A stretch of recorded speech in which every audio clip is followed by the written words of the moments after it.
This is the Definitely Uncertain podcast, brought to you by Goldrock Capital. Each week, we look at how high net worth families can improve their lives, decisions, and investments in a deeply uncertain world. We always aim to provide practical information, even if we can't offer specific investment advice.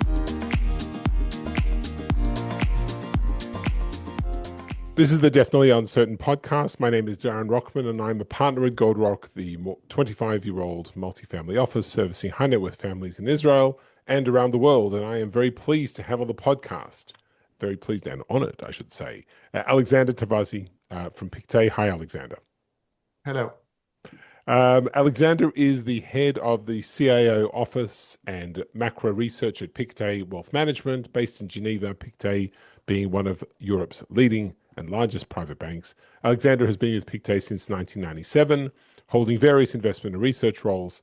He was a chief equity strategist and head of advisory before becoming the global strategist and eventually leading the CIO office, where his responsibilities include macro research, strategic asset allocation, and investment communication. So Alexander is a great person to speak to. We're going to have a look at the broad landscape of macro right now, particularly as it pertains to high net worth investors.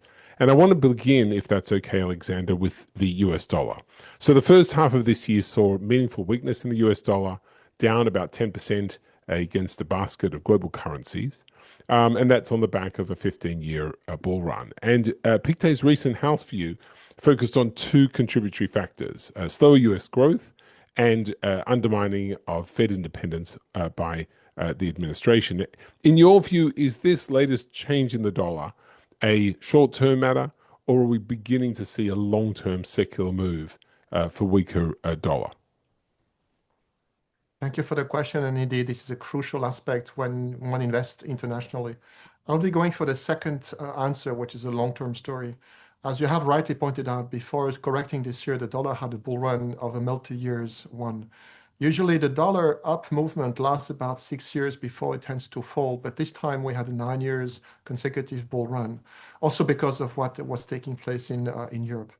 Now, the dollar decline has a few aspects to it. As you have rightly pointed out, the whole story is about how independent is the US Monetary Authority, which is the Fed basically, noting that the US president and administration would like interest rates to keep declining, and they're making sure that indeed the pressure is on at a time where inflation is at around 3%, which is not at the 2%, which is a magical number for all central banks. So the question for international investors is, what are the conditions that lead to future interest rates decline? And if the answer is that those decisions are less and less independent, then that becomes an issue for global investors.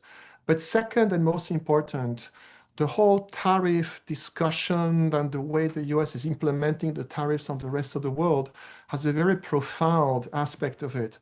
If you decide to move the trade flows, usually the financial flows go together with it. And if you decide to impose tariffs on the rest of the world, and hence you decide to shut down or to lower the surplus of those countries against the US, it means also mechanically those countries will have less dollars, which they can recycle by purchasing US debt and US assets. So behind the whole tariffs, the key question is how the US will continue to finance its deficit at a time where, by reducing the surpluses that those countries have against the US, they will have mechanically less means for them to continue to reinvest in the US. So these are the two key issues that we have to deal with, which have led to the decline in the US dollar so far this year. Right. So let's just focus in on that mechanical question. So the US does need to fund its ongoing deficits, and global investors have played an important role in that. Can the US survive? And with its current, it seems to have a very clear ongoing expectation of ongoing deficits and a building up of the debt pile. Can it survive? Can it make do without global investors being a big buyer of those notes? I would say the right answer is under some conditions. And let me try to explain which those conditions are. The answer is yes, but the question is ultimately who buys the US debt. What we have seen so far in the last 12 months is that domestic investors were the biggest purchasers of US debt, mostly through money market funds, because the big change in our world is that today, if you put money aside and you do not invest it, you can get between 4 and 5%. This is the yield you can get on money market funds. So if you look at the total amount invested in US money market funds, it has kept increasing over time because those are much more attractive than bank deposits. So we have seen a lot of investors who used to have their cash held by banks in basically cash deposits moving to money market funds. So that's one. That also explains why the US Treasury issues about 25% of its debt in short-term Treasury bills, because this is what is being bought by those money market funds. But ultimately, the question is, how do you finance the deficit? Because there's no political appetite today to reduce the deficit, just the reverse. We will have the OBBBA bill starting in 2026, which as such will create $3,000 billion of new debt into the deficit. And the answer to that is the tariffs. In a way, the tariffs are supposed to bring the revenues that the US government will lose by keeping taxes low and lowering them even more. And basically, the compensation for that will be to have the tariffs. So this is why the tariffs are important economically for the US, because this is the new way of getting some income out of foreign countries. This is why as well, you cannot expect the tariff level to drop below a certain level because they are so important for getting the revenues or getting the financing for the US government that you will not have anymore if you decide to basically reduce the surpluses that other countries have against the US. Okay. All right. Given that, how do non-US investors respond? And I'm particularly focusing in on investors like those in Israel for whom dollar investments, whether those be in liquid assets or in alternate assets, form a meaningful part of the portfolios. I would say for US dollars investors, the world is great because you see other currencies moving up, as you have mentioned at the start. So if your reporting number is in US dollars, even the Swiss market, which had a pretty low performance on a year-to-date basis, is looking great in US dollars. So that It's a thing party everywhere. is fine. But the question is, how much of the rise in US dollar denominated assets is a reflection of the declining currency? And ultimately, this is what we need to understand. And so far, I have to say that having a weak dollar is helping a lot of US companies because they may be exporters and hence their revenues are starting to do well. But let's make no mistake, if the dollar keeps depreciating, it's also willingness by the US administration to make it happen because for them it is in their advantage. And the question we have to ask ourselves as investors is what guarantees me that I don't have a loss of purchasing power if I look at other currencies, other markets, and hence what we're starting to see in gold prices or in some real asset prices. And in a way, equities are real assets, so they're nominal assets as well that tend to benefit from the weakness in the currency because ultimately a weak currency tends to boost the earnings of those companies. So as long as you stay within the US dollar framework, everything is fine. But the question is, how much of the rise I see in those prices is a reflection of the declining currency? Because ultimately, that means that my purchasing power, if I decide to go outside of the US dollar, starts to decline. And in terms of asset allocation, these are key issues that investors need to address. Right. And so, how are you advising non-US dollar-based clients, so euro or shekel or Swiss franc clients, when they think about what their US dollar exposure should be? Until now, as you've said, it's worked very well. They've had the double advantage of a very productive economy plus a strengthening currency. Now, you have still have a productive economy in many senses, but perhaps a weakening currency. That's a key issue. So when we look at the coming 10 years, and we try to do this exercise every year, coming out with a document that looks at the coming 10 years, which we call the Horizon, the result of our thinking in 2025 was to put the currency at the heart of anyone's strategic asset allocation. So typically, the allocation is starting from a Swiss client or European client or British pound or US dollar looks very different. To be simple, for US dollar-based allocation, the world is great. No need to change anything because it's dollar revenues and dollar investment. But when you go to Europe or to other currencies, then the thinking is that if I take together the slowdown in the US economic in the coming 10 years that we have in mind, which is a result of part of it is due to the deficit. And the reaction we saw on the European side, and you see that a lot of things are starting to change in Europe, not the least with Germany starting to put 1 trillion euros on the table to fund its new investment. It means something is happening there. So the reaction on our side is to move out of US assets more into domestic oriented assets. So typically the share of European equities within the equity portfolio is going up. The share of European based debt is also moving up at the expense of US dollar denominated assets. And the same goes for Switzerland. And ultimately, if you think about what we have seen on a year-to-date basis, the change is that whenever you have a decline in the S&P 500, for the first time in many, many years, the dollar was not your best friend anymore. The dollar declined together with it. So from an international investor's point of view, the reflection that we have is that probably your hedging ratio in US dollar assets should be moving higher compared to the last 10 years because the dollar tends to move in the same direction as the S&P 500. It's not providing you with the same diversification it used to in the past years. Got it. Understood. Well, we've now started to talk about equities, so I'm going to pick up from there. The S&P 500, not to mention the Nasdaq, is trading at P multiples, which remind us of the good old days of the dot-com bubble and even more recently before the 2022 sell-off. In your view, is the US market now in dangerous territory? And if so, what should investors be thinking? Right, and as you can see, I have a little bit of a gray hair, so I remind very well what 2000 looked like. For I those would, for those listening and not watching, I can confirm that Alexander has some grey hair, but still looking terrific and fit. I think there's a huge difference compared to the year 2000. At that time, if you remember, the valuation of the stocks was based on the number of clicks they had on their website, nothing to do with earnings. And hence, we can say the market is in a bubble when you see a big discrepancy between the profitability and the price or the valuation. I have to say that if you look at the trajectory in the recent years, the valuation we pay for those tech companies is just reflecting the very high valuation and there's no discrepancy. So I don't think we can call it a bubble.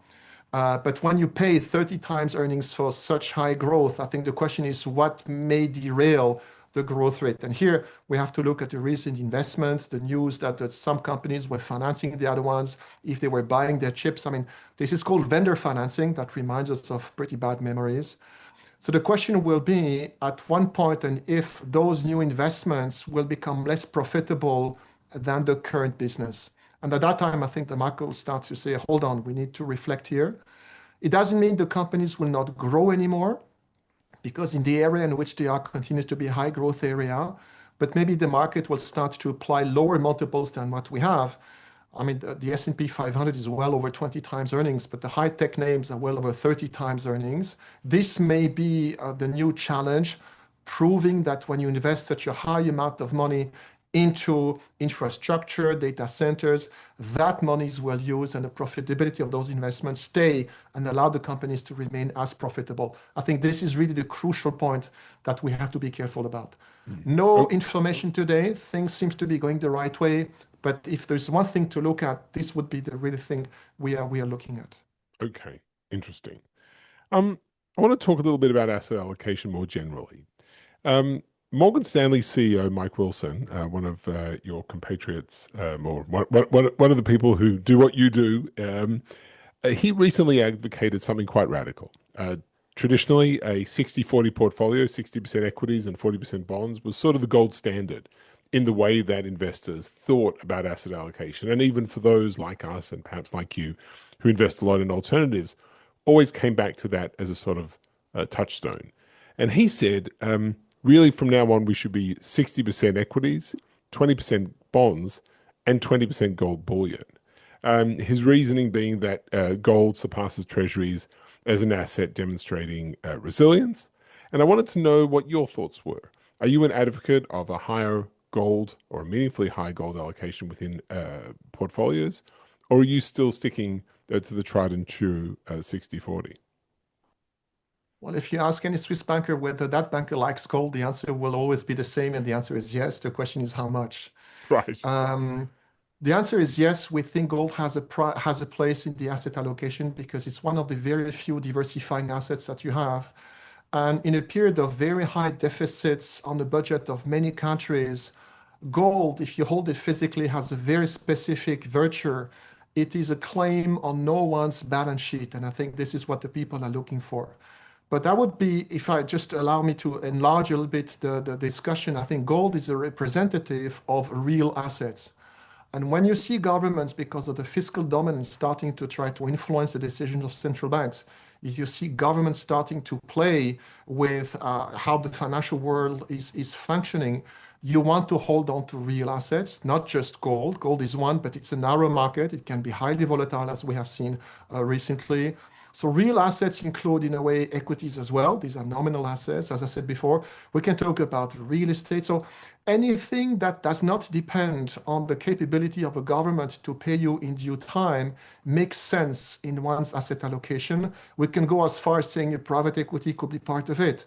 The question is how much, and that's everyone's own thinking. And here, in terms of how much, the more you go into illiquid assets, the more you have to question how much risk can I bear if the market goes into reverse and we have a decline and I need to realize some assets. Those real assets will take more time to be realized. So it takes more time.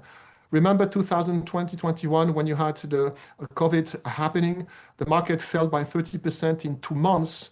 And this is where you can really judge the resistance of everyone in terms of the asset allocation. And you could buy a barrel of oil for nothing, if I remember correctly. Even negative prices at some point. Exactly, yes. Yes. So I think it's everyone's assessment in terms of how much risk can I bear, but definitely the gold portion has to be put into real assets, which completely makes sense in today's environment, because we know that on the government side, as you have rightly pointed out, the discussion is not how to have less deficit, but how to pay for those deficits, because they tend to grow even bigger as the governments have higher and higher needs. Right. Does that argument for real assets mean that there is a case for a commodity, general commodity upswing beyond just precious metals, gold and silver? That's very likely as well, because if we look at what is taking place today, the replacement of, let's say, electricity as we know it into renewables, what is linking is how to make the link between those renewables. I mean, we can talk about wind farms, about solar farms, into the connection, into the grid. And we have a lack of many materials on the battery side, on the cable side. I mean, the infrastructure today is not the one that enables us to get into the new world. And if we talk about the huge investment that large tech companies are making into data centers, do we have enough electricity? Do we have enough water to be able to cool down everything that needs to be invested? Or So enough copper or that's put, absolutely along the same line. So you yeah. do need that. And if I take the example of large tech companies, they used to be asset light companies. Those were used to be software companies.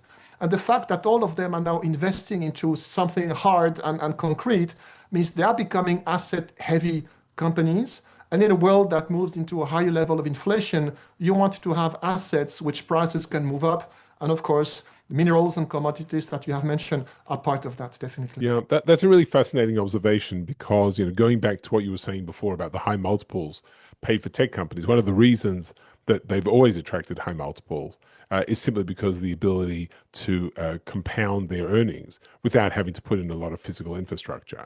And what you're actually saying is that may be changing. Definitely, yes. When you look at the numbers, we're talking about 300 to 500 billion dollars of investment per year. It will be around 350 this year. If I look at the announcement, it's beyond 400 for next year. So the character, the nature of those companies in the stock market will change, and it is changing as we speak.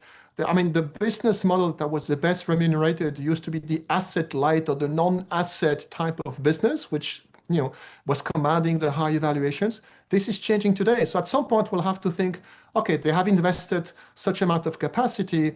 Do they have the earnings power to be able to basically amortize those investments? Yes, no. What is the value of those investments in the balance sheet? These are things we didn't or never had to think about in the past years, but this will be coming as they continue to invest heavily, and that will be part of the evaluation too, which is Right, completely new, of course, from a stock market behavior. right. So less Microsoft and more utility railway. Well, if you look at the market, the way they have behaved, you've seen that everything which is energy providing technology did fantastically well. If I look at the computing power that some of those AI's companies have committed to in terms of investment, is equivalent to 30 nuclear power reactors. So we're not talking about small stuff. We're Right. talking about very, very heavy stuff. Right. Go buy some uranium. Okay. So you did mention private equity and liquidity a moment ago, and I want to maybe move into that now. Um, the last few years, we've seen a bottleneck in liquidity for private equity investors. So, whereas once upon a time you would expect the average hold period for a private equity deal to be perhaps 5 to 7 years, that's now extended. And as a result, investors in private equity funds are seeing the return of their capital to be much, much slower than before. And there are reports of $1 trillion stuck, so to speak, in aging private equity funds. With There is pressure from by limited partners to get cash because they want to be able to contribute into additional funds. Institutions obviously have their obligations as well. So, how sustainable is the private equity model now that we're seeing these elongated periods for high net worth investors? And how do you see shifts that are happening around things like secondaries and others in order to alleviate some of these liquidity problems?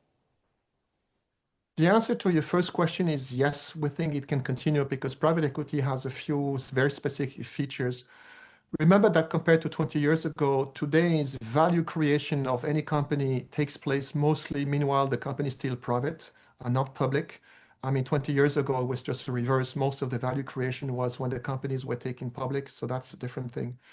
And then the ability to take time to improve the operations of a company is something you can do better in private companies instead of public companies. When you have to Right. report earnings and your shareholders is requiring you to report good earnings every quarter, it doesn't help you in terms of taking management decisions. As a private firm, we know what long-term tends to mean.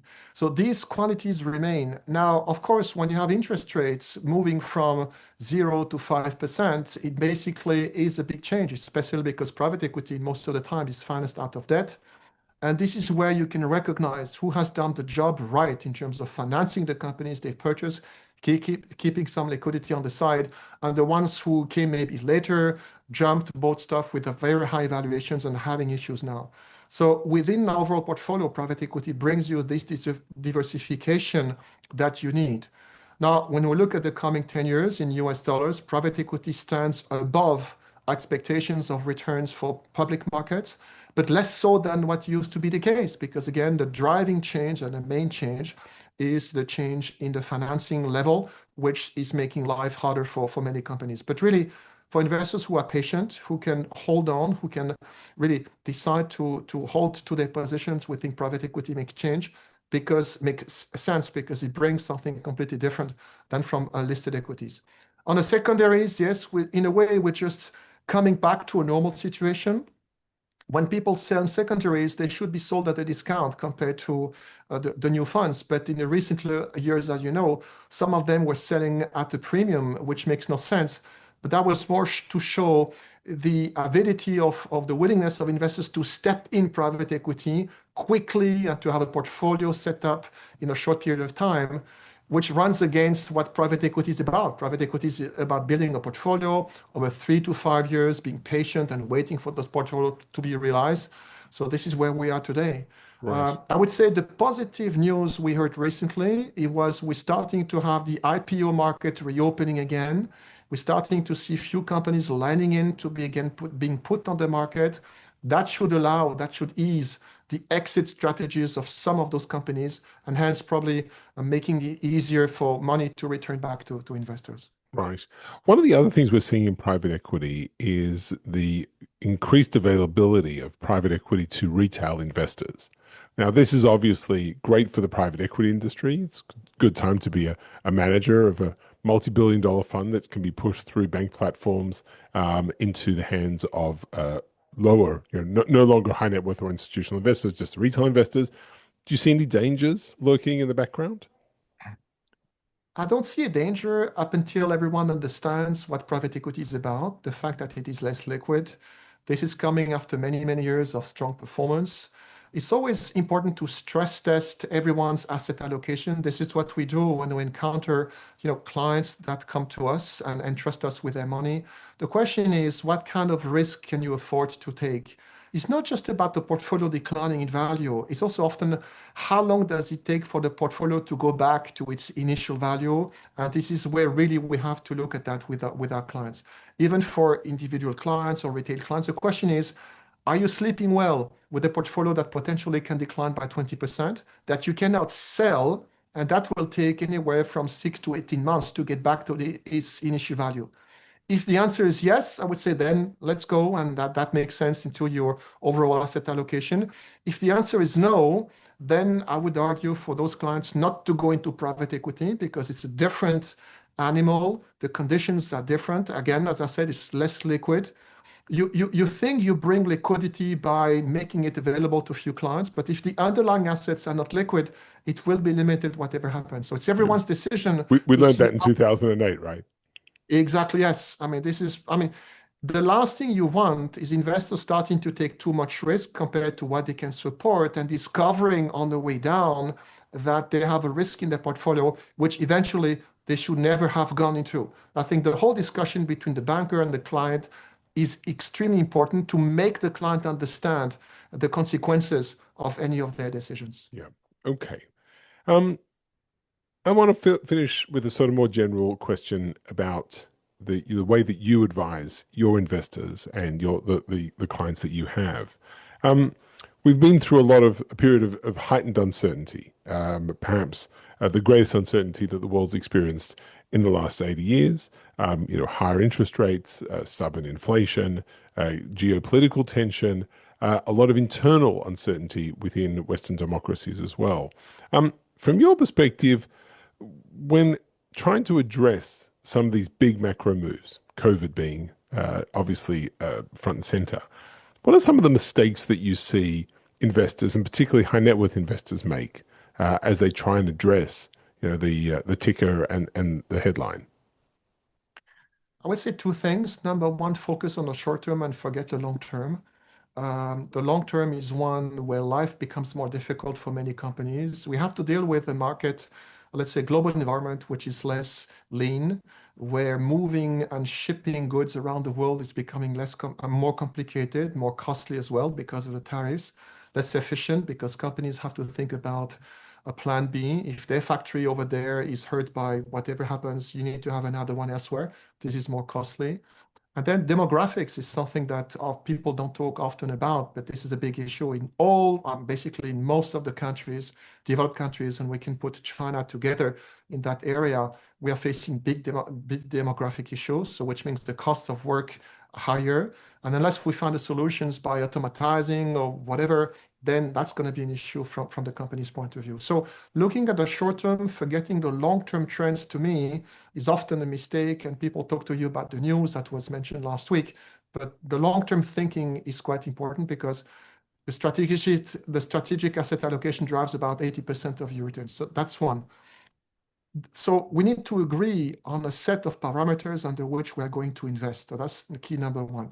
But then the second thing that I often see is after many years of bull markets, then people tend to forget about the parameters of their portfolio and they start to be willing to take more risk. Why don't we do this? Why don't we do that? We could be doing this. And the question we have always to ask them is how does fit into what we decided to start with? I understand you want to move into that area because it may be more profitable, conducing to higher returns. But together with higher returns, what happens if your portfolio tends to fold 15 or 20% more in difficult times compared to the initial one that we had? What happens with your portfolio not taking 6 months to get back to its initial value, but maybe 12 to 18 months? I think we always have to come back to the initial stage of the discussion, the ability of those clients to take risk and to have an allocation that makes sense according to what they want to achieve. Because if you start to change that in due time and over time, you change basically everything.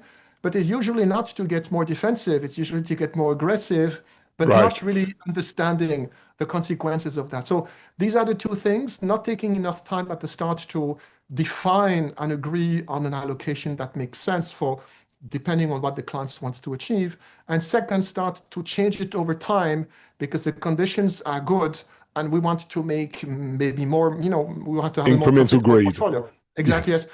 But not understanding what it means in terms of what if the scenario goes on the wrong side and then you have a portfolio Yeah. which you realize you cannot sleep with. And this is usually it's too late when you're there.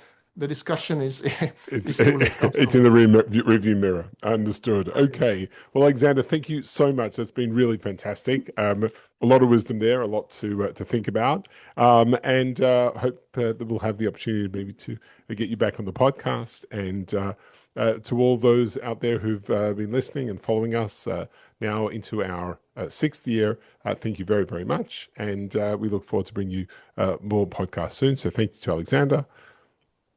Thank you very much. And thank you to all the listeners. Bye bye.